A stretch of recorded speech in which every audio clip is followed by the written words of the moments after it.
Welcome to the Collecting Keys Real Estate Investing Podcast with your host, Mike DeHaan and Dan Austin. From wins, losses, horror stories, and tactics for optimizing your business, Mike and Dan take a real, uncensored deep dive into the ins and outs of running a full-time real estate investment and wholesaling business. What's going on, guys? On this episode of the Collecting Keys Real Estate Investing Podcast, we have Michael Wagman, who is a previous flipper, now big-time investor with 500 units and $70 million worth of real estate in his portfolio at only the age of 31. So youngin'. Michael, well done. Youngin'. Welcome to the show. I know you're younger than both of us, which sucks because I feel like I'm usually the young guy. But I just turned 32 like last week, so you're I'm basically mid-30s, halfway over. Yeah, right. Yeah. So, so awesome, man. Like that's pretty impressive growth. So, I guess what's your story and how exactly you put all that together? Thanks for having me. I guess. Do you want to hear about before flipping or starting from there?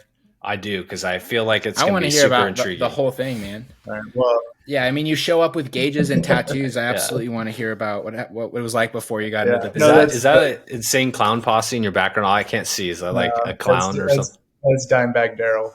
Okay, I can't see it. It's like a little blurry. There you go. Nice, dude. Hell yeah. I grew up in California. I went to school out there, and when I graduated college, I mistakenly just thought that there would be jobs waiting for me. You know, it would be that simple. That was me too.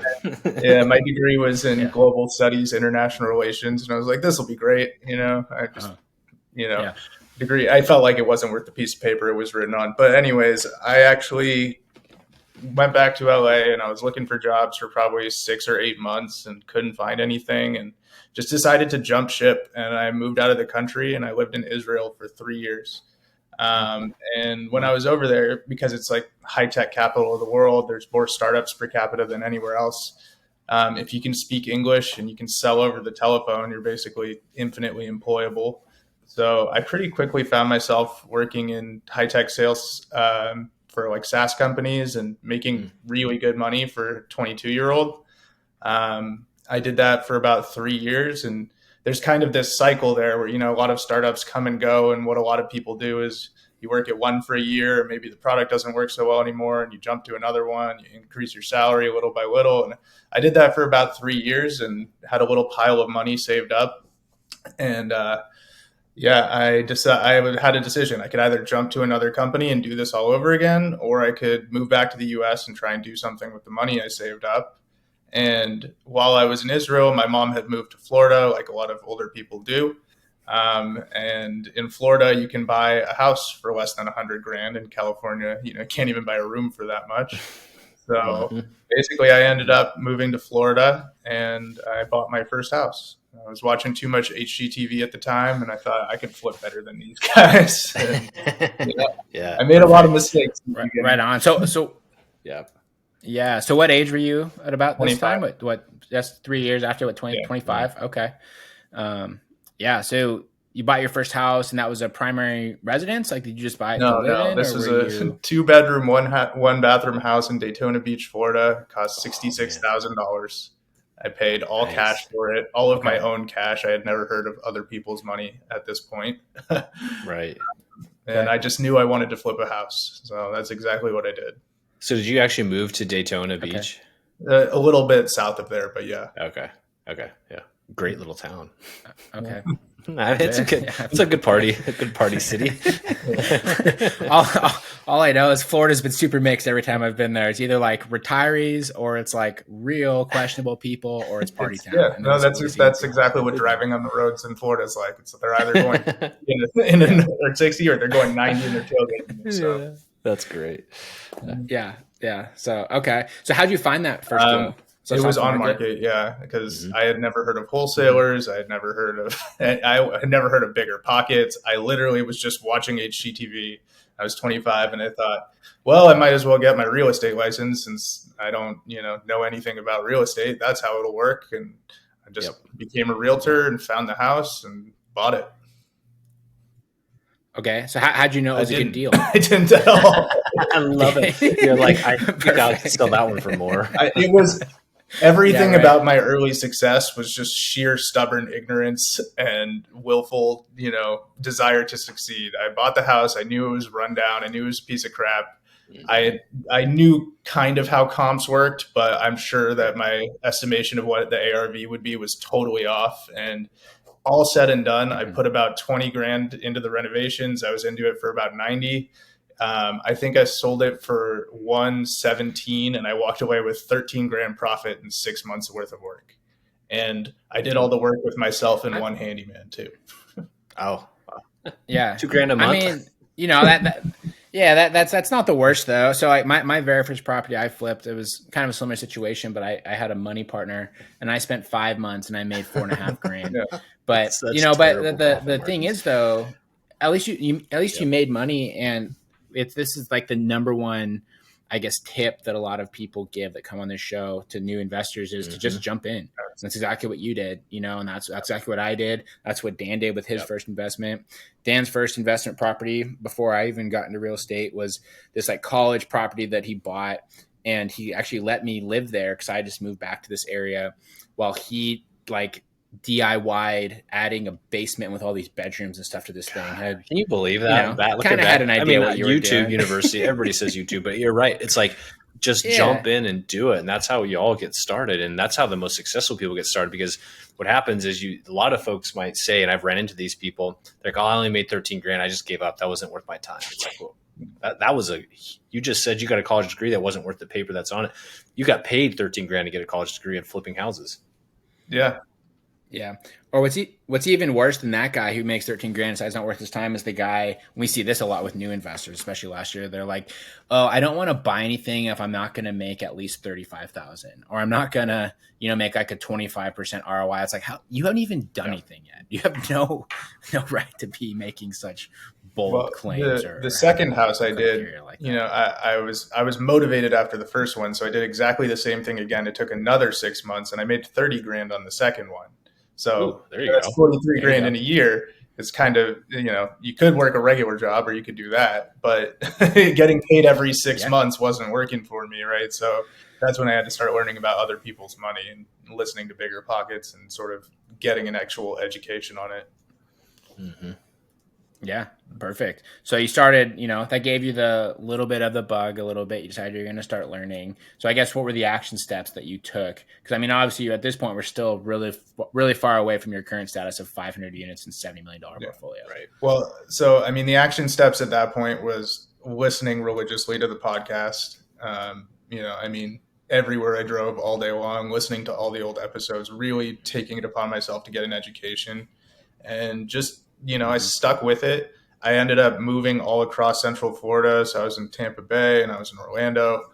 But the next smartest thing that I did after flipping for a while is I actually house hacked. So I bought a 4-unit building and I lived in one of the units.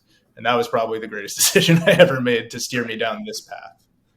Yeah. That was kind of your first foray into understanding kind of the idea of passive income, I'm assuming. Yes, it was, because I was living for free, and then I ended up buying another 2 duplexes and renting those out long term. So I had a little 8-unit portfolio going in the Tampa Bay area. So was that directly because you started educating yourself? You probably listened to Bigger Pockets. You probably learned house hacking. Is that kind of where that started? Was that like that pivotal point in your life? Well, so I was making enough money from the flips that I was just completely obsessed with real estate. So I tried to do everything. I was acting as a realtor for all my own deals. I tried being a realtor for other people. That sucked. I tried wholesaling. I think I mentioned that to you guys. That sucked. I moved out of the 4-unit building and I did Airbnb with that unit too. So I was just like, let's try every single avenue of residential real estate investing that we can. And then eventually I started learning about multifamily, and that really got us to where we are now. Interesting. Yeah. Okay.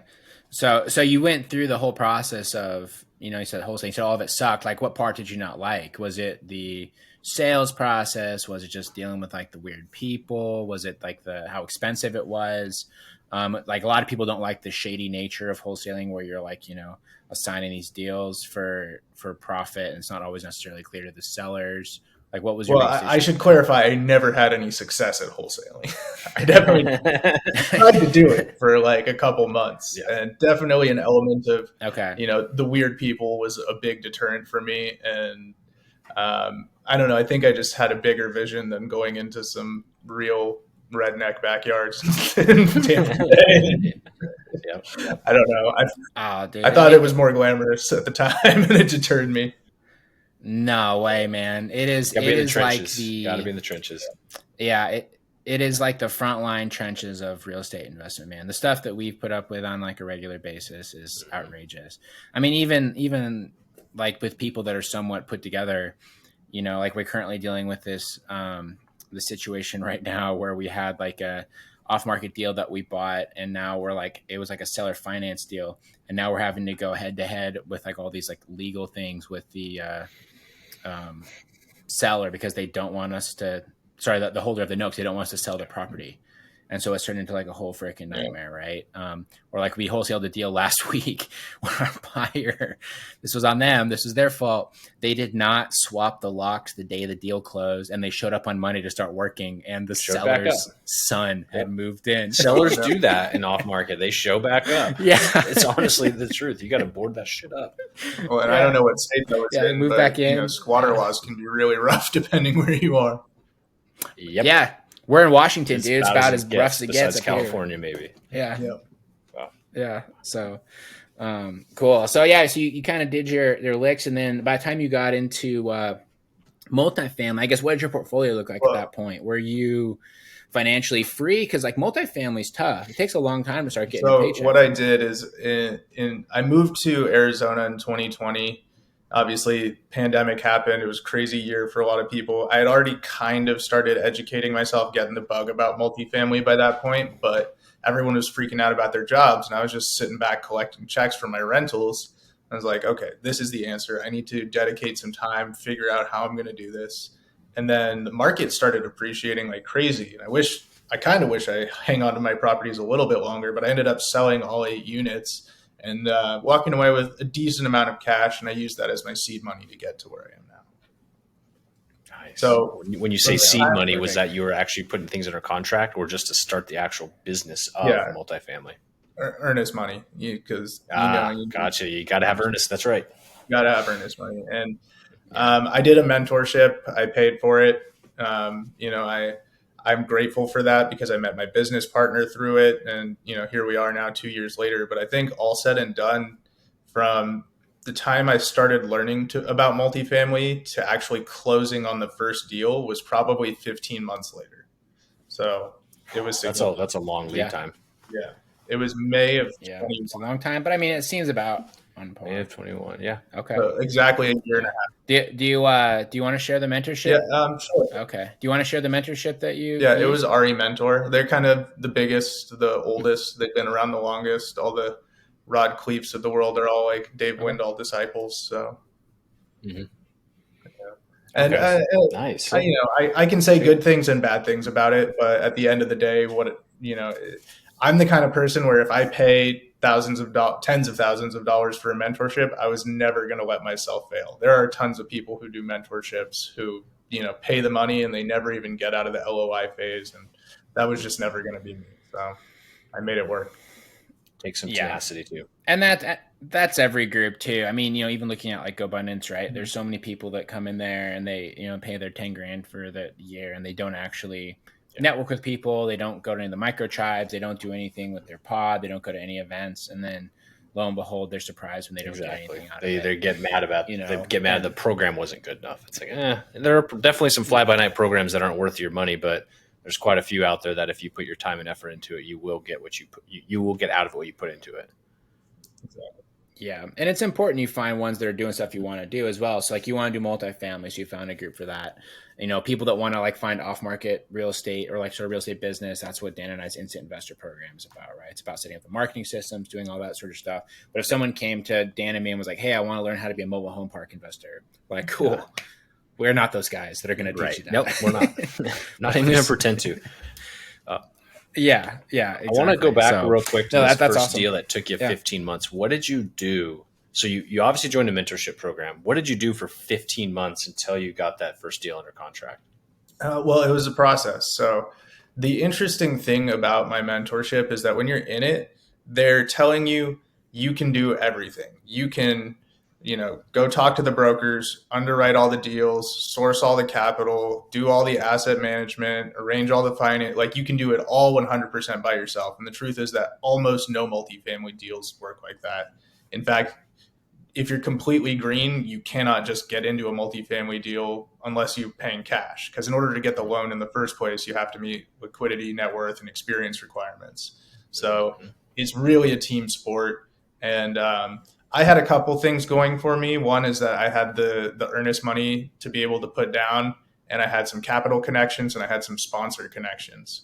And then when I met my business partner, the things that he had was area knowledge, underwriting expertise, and broker connection. So we kind of came together and really complemented each other in that way. Because before that, I was flying around, I was flying to Tennessee and South Carolina and Georgia and all these different places looking at deals, but I had no real area knowledge or expertise or anything like that in any of those markets. And with multifamily, it's so specific. You need to understand the submarkets so well. And in order to get the broker relations, you really have to milk that for a while and know all the brokers in a given market and get them to, know, like, and trust you and believe in your ability to close. So he had all that. And, it just came together synergistically. Perfect. So you say you had capital connections. I'm assuming that means you knew people with money that you could raise money quickly. Yeah. And then as far as sponsor go, can you explain what a sponsor is for these types of deals? So a sponsor is basically somebody with enough experience, schedule of real estate, and meets all the requirements of the loan, which typically for multifamily loans or commercial loans means you have to have a net worth equal to the value of the loan. In the case of our first loan, I think that was about $3 million. And there's also typically liquidity requirements as well, which can be different. So somebody needs, in order for you to be able to get the loan in the first place, somebody needs to have your back who's been in this industry already. Mm-hmm. So, right. Yeah. So that's interesting. Yeah. So you truly is a team sport. You brought in the broker connections, you brought in the capital, you brought in the sponsor, which is really, it's great to have the experience on your team, but also you just have to have it from a lending perspective. Right. And then I'm assuming, go ahead. We were very lucky in the sense that the guy who actually got us the loan was willing to sponsor us. And so that's the person I knew. Oh, so it really worked great. And to this day, he's still on like 90% of our deals. Like he's our guy. So, yeah. And you give him a position, I'm assuming a general partner stake in the equity. Yeah, well, it's a really sweet gig if you're in a position to be able to sponsor loans, but you're also taking a huge risk because typically a sponsor will ask for somewhere between like 20 to 40% of the general partnership. In our case, it was 30 for the first deal. And they don't really have to do a whole lot, but you can't do the deal without them. Right. And then the deal goes south. Yeah, right. That lender's knocking on their door. Exactly. Right. So there is quite a bit of risk involved. If you don't trust the people, if the people who are so green and you don't trust them to get the job done. So he took a risk on us. And I like to think it paid off well for him. Right. You're still here. Yeah. Well, it all just goes back to that triangle that you need for every real estate deal, right? You need the money, you need the knowledge, you need the hustle, right? And everyone that can, if you can provide one of those things, you can get into a deal. If you can provide more of those things, you can obviously have a larger piece of the deal. So are all those connections you made, were all those through the group, or how many of those did you establish beforehand? What do you mean? The business partners or the financial connections? Just like everybody. That's a pretty large. Yeah. So that is a true advantage of joining a mentorship, is that it's not really about the education, it's about the network. So I've met some amazing people 100%. Through it. The sponsor I met through the network, the business partner I met through the network, a lot of our current partners on different deals we've met through the network. And so, yes. Yeah, absolutely. And I think that can't be overstated enough as well. Even, Dan and I, the first wholesaling group that we were a part of, we've done flips with people in there. Like we do loans to people in there. Like a couple people in there that I would call some of my best friends, even though I've only met them in person a couple of times. I've just connected with them on enough different things. And, we're just like-minded enough that, we get on Totally. super well. But no, that's super cool. So then, if you made your first purchase in May of 2021, you've bought quite a few in a relatively short period of time. Like, what's your goal with all these properties? Are you trying to like stabilize them and sell them? Or are you looking to keep these long term? That's a great question. So 4 of our 7 deals are traditional value add syndications.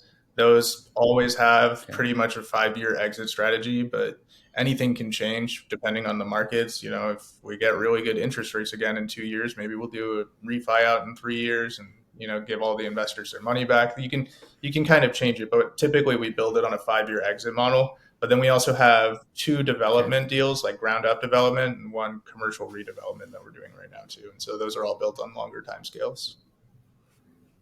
Okay. So just for somebody who's listening that might not know what that means, can you explain what like a value add syndication is? So like syndication from the get-go, or just... Well, I guess like kind of how that works with like a value add with a multifamily property. Like we know what that is, but there's people that are listening that might not. So we are looking for properties, typically about 100 units or more, that are, let's say, a C property in a B area. Maybe the owner hasn't raised rents in the last couple of years. Typically, we want to find it where market rent is, let's say, $900 for a 2-bedroom, but all the 2 bedrooms there are still at $700. In that instance, you could just do a play of getting the rents up to market, but you could also do a renovation play. So we go in and we have a business plan, because all of commercial real estate is based on the cap rate and NOI valuation model. So basically what you can do is either lower your expenses or increase your income, and you directly impact the value of the building.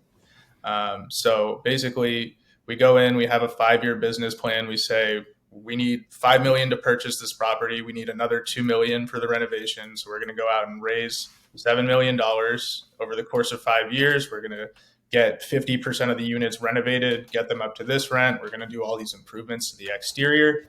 During that time, we pay the investors a cash flow return from the rents. And then at the end, they get all their investment back plus the appreciation.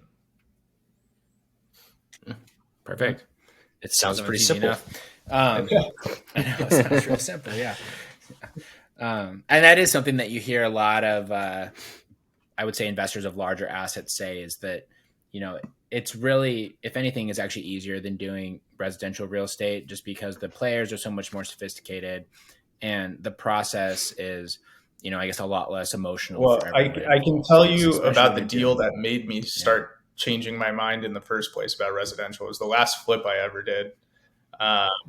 It was probably the biggest flip I had ever done. I think I was into it for like $350 or something at the time. It felt really heavy. And after, a renovation that took 2 months longer than it was supposed to, and then I get it on market, and day 1 on market, I get a full price offer, and I'm ecstatic because I think I'm about to make $100,000 profit on this. Like, I can already see the dollar signs in my head. And sure enough, the realtor was an idiot. The buyer was an idiot. The realtor didn't condition their buyer as to what sort of things are normal or to be expected on an inspection report. This house had been touched top to bottom. Every single thing in the house was new. But of course, the inspector comes back and says, "Oh, you don't have like a grounded outlet over here," or whatever. And, just stupid little things like that. Buyer freaks out, bails. And then over the course of the next, I think it was 5 months, I continue to just see all that profit slipping away. But the asking price gets lower and lower and lower. And, and I think instead of making $100,000, I made like 35 on it. And I was just like, this sucks, because that's what happened. Somebody else down the street sold their house. It was like for 50 grand less than what I thought they should have sold it for. And guess what? Now my house is worth 50 grand less. That's your new comp. Yep. Man. Yeah, that's tough. So, that makes sense. And I've heard similar from other people. So, but like the number one thing that I think scares away people from doing multifamily stuff, and even us at this point as well, is finding the deals. Yeah. Right. So, and that's the number one thing everyone that listens to this will ask is, how do you find them? It's really hard right now. What I can tell you is, so I said it took 15 months to get the first deal. It took another 6 months to close the second one. But then once those doors were open, we closed like 5 deals in the first 6 months of this year. And it was just rapid fire. It was crazy. It was insanity. And then we haven't closed anything since July because the market started changing and, cap rates were insane. Interest rates got insane. And we're just kind of sitting back right now waiting because, I don't know a lot of people who are actively doing deals right now. It's a little bit crazy. It's tough. Yeah, it's tough out there. So I'm guessing, so you said once you did your first deal, the floodgates open. Now, are you using the same broker relationship in the same market, or are you actually going to several different markets? How's that working? So we are for all our multifamily, we're in New Mexico and Texas. So Okay. Albuquerque, Las Cruces, San Antonio, and Dallas. Okay. Gotcha. So kind of generally the same market areas, but I guess my point too is once you like did a deal, it sounds like you proved it out and then you got experience and then you got respect as well. And you probably got more shots at goal, as Mike would say. The first deal is the hardest, and there is absolutely an element of it. Sorry, I realized the sun is going down over here, so it's getting dark. Good. Oh, you're good. There's certainly an element of it that is just, confidence building. Once you close the first deal, this is no longer something that you talk about doing. This is something that you actually do. And once brokers know that you've closed a deal, then they have confidence that you can close on theirs too. Right? Because there's a million people who are trying to be first-time syndicators right now. I'm sure of it. Yeah. Yeah. Yeah. And I think that could be said the same across every kind of real estate business too. I mean, even wholesaling, like the hardest deal that we ever did was our first wholesale transaction, which took us 5 months. We were like $25,000 in the hole. I mean, we made $7,500 on it. Like I'll always remember because I closed this guy via email. She was like a dentist, and he didn't want to talk on the phone, didn't want to text. And I'm emailing him back and forth. And I remember I texted him. I was like, dude, I think I got our first deal. He's like, no way. Like I literally, like how? Like that's impossible. But then after that, like literally a couple weeks later, we got 3 more. Right. And then all of a sudden you now have this rap sheet. You can go to other sellers or, you can go to even buyers who are trying to dispo stuff. You can say, well, these are all the properties that we've done and even that much more credibility. So I guess for someone who was looking to get started though, or, because by the time this comes out, this episode will probably come out in probably January. So we could be in a completely different market condition by then. Who the hell knows? What would be the number one piece of advice you would give for somebody who's trying to find multifamily? Multifamily. Well, so I would spend a lot of time getting good at one or two things, and it doesn't have to be, broker relations. It could be broker relations, but it could be raising capital, or it could be, sourcing the deals. Whichever one, just get really good at that one particular thing. Because if you can raise a bunch of capital and that's all you focus on, there will be people with deals who need that and are willing to give you a slice of it. And I wish I knew that sooner because I thought I had to do it all myself. I probably could have been in deals sooner than that 15-month period had I known I didn't have to do it all on my own. Right. I don't regret it at all because now we're in a position where we get to control the deal. Now, if you're the person who gets the deal under contract and you can control it, then you can command the lion's share of anything, but the deal can't happen without the money either. So, Wow, that's great advice because my mind naturally goes to like, okay, I need to find a deal. I need to figure out how to get a bunch of money. I need to figure out how to manage the asset. But you're saying like, no, just get good at one of those things and then put it out there in the ether that you're good at that thing. And then other team members will come around you. Yeah. And just network, go to a lot of things. It's funny. Before I mentioned how my college degree wasn't worth the piece of paper it was written on, but now I end up going to a lot of conferences. And in college, I got really good at drinking and socializing. And that's something. Yeah, it's paying dividends, right? So you just so cool. Network the hell out of yourself, and good things will happen. Meet people. Yeah. I mean, that is super valuable. One thing you can say about real estate and finance guys, they typically like to drink. They typically like to gamble, and they'll always have like some sort of recreational activity they have. For some that's like golfing. Some people that's like mountaineering. There's always like a big mountaineering crew or something. And then this sort of line of business, I don't know why, but if you can hang, like that goes a super long way. It does. And it's been funny for me because I'm like the 31-year-old guy at the bar who's got like maybe bunch of like slightly less social, like older gentlemen behind me, and I got them lined up to do shots and things like that. So it's worked out well. Nice. There you go. That's funny. So now, very cool. So I guess, with the market turning, what's kind of next for you here over the next little bit? Well, so we're actually, the name of my company is Nimble Capital Group, and we definitely stay true to that name because even though multifamily is our bread and butter, we're doing a couple of different things. We have 2 ground up developments, one of which is actually 20 single family homes, which we plan on selling about 15 of them and keeping 5 for a little Airbnb village. We're also looking at partnering with we have some people up in Michigan who are just absolutely crushing it with Airbnbs and lakefront properties, and we might be partnering with them. So we're doing a little bit of everything. We have a retail building that is a really interesting model. I'm just learning a lot now about how triple net leases work and all commercial retail, and doing lots of interesting things and just staying nimble, staying on our toes. And always looking for multifamily deals. They are just not penciling the way they used to at the moment. Yeah, that is definitely true. And that's true across all real estate. So awesome. Well, right on, Michael. Well, you've done a lot of stuff in a very short period of time. It's super inspiring. And, I know Dan and I, we have a pretty decent residential portfolio, but we've talked about getting into multifamily for a while. And it's definitely inspiring to look at what you've done over the past couple of years. So to wrap up here, we're going to dive into our end of show questions. First, which is always the crowd favorite. What is your craziest real estate investing story? This can be a crazy seller. This can be a crazy transaction. It can be a big win. Well, yeah, there was the time I was wholesaling in Florida, and I have quite a few actually now that I think about it, but I definitely walked into a house that had an entire family and camping in tents in the backyard. That was an eye-opening experience for me. When I bought the 4-unit building, the unit that I ended up moving into, the person who was living in it was a hoarder. So dealing with a hoarder unit the first time was really interesting. Took a very long time to get the smell of cat pee out of there. And walking multifamily units, you see some stuff. One unit was just like, the guy was like a professional graffiti artist, but he graffitied the entire inside, and it was almost cool. Like you could have filmed a music video in there, but you see drugs, you see a lot of stuff.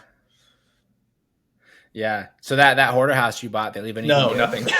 Mike's like, ooh, did you eBay anything? Well, now every now and then you find stuff. Like we did one this year, hoarder house, and they left 2 sets of fully functional washers. Oh, they did. I forgot about that.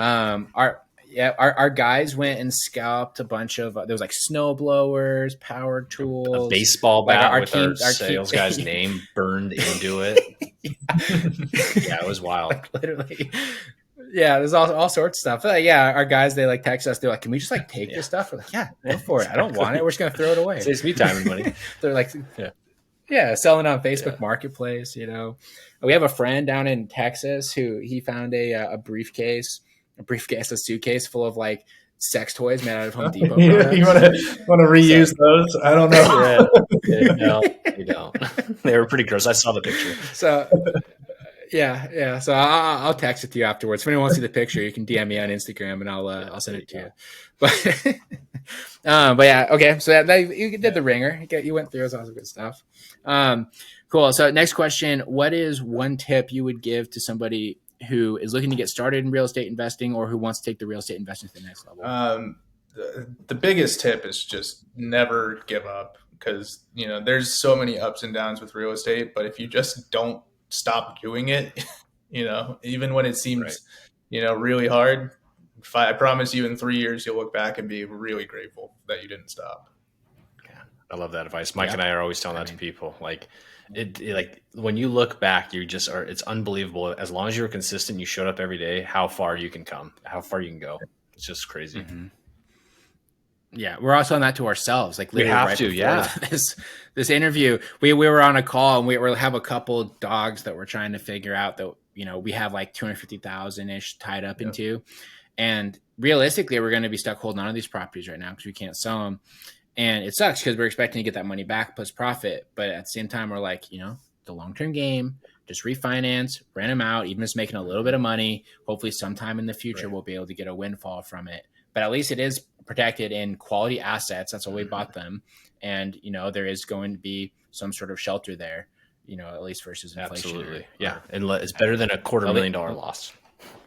Yeah. It's just, they're a $250,000 loss. And but even that, if it's an savings account, it's going to be, you can have $250,000. Thankfully, I never lost money up till this point, but I came really close a couple of times, and you get faced with that reality, and you're like, oh shit, if I lose money on this, should I stop? You never just don't stop. Even if you lose $250,000, you'll make it back. Mm-hmm. Show up every day, be consistent, and continue to learn too. Yeah, exactly. So awesome. So, all right. So to wrap up, where can people follow along with what you're doing and potentially reach out to them if you'd like them to do so?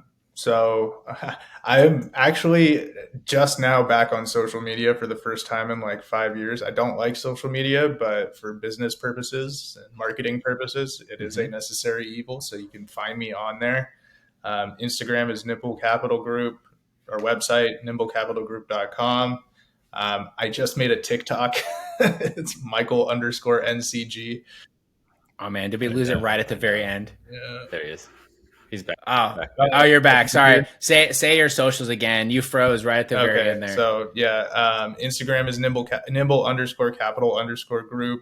Website, nimblecapitalgroup.com. Very active on LinkedIn. You can just look up my name. Facebook, you can look up my name. And I just made a TikTok. Nice. I joined the dark side. You can follow him on your TikTok account. I've never even used my TikTok. Just my VAs have, because they're trying to push people towards my Instagram. But it's probably why I don't have any followers. Also, too, the problem I have with TikTok is because when you start it up, especially, it's like I'm like a 30-year-old male. Ask you're white, you're him, it's whatever, a Chinese right? spyware, and they want everything. It is, and I put all that in, and then the first thing that it shows, the only thing it ever shows, is girls shaking their asses. The algorithm's so good, it's getting deep into your cortex, saying, "I know this is what you want." But I don't need that every day on social media. It's not good for my marriage. It's not good for my mental health. The problem is that the algorithm is really good. So at first, if you're a guy, it will start showing you, thought clips and just, sexy girls everywhere. But if you actually learns your interest, then it gets scary good, and it starts recommending really good videos of things you're actually interested in, and then you get lost in it, and it's horrible. I don't recommend it. I like that. Great advice. Yeah, so all I'm hearing is it'll go from just being like a diversity of women to being women that are shaking their asses. So I definitely don't even want to go there. It'll be your lookalikes of your wife, and you're like, "What the hell are you?" Or Madison, are you on TikTok? So awesome. Well, thanks so much for coming on, Michael. It's so awesome to hear what you've done in such a short period of time. If you guys enjoyed this show and you want to hear more, please go and subscribe to this podcast wherever you listen to your podcast, and go ahead and share it with someone who also wants to buy $70 million worth of real estate and 500 units in 2 years, just like Michael has, because that is quite an impressive feat. Besides that, you guys, go ahead and leave us a 5-star review. And you can go and check out the instantinvestorprogram.com if you want to learn how to find off-market deals, just like Dan and I do. So aside from that, thanks so much for listening, everybody, and talk to you next week. Thanks for listening. Please leave us a review on iTunes or wherever you get your podcasts. And check us out at collectingkeyspodcast.com for tips and guides on starting your own real estate investment and wholesaling business.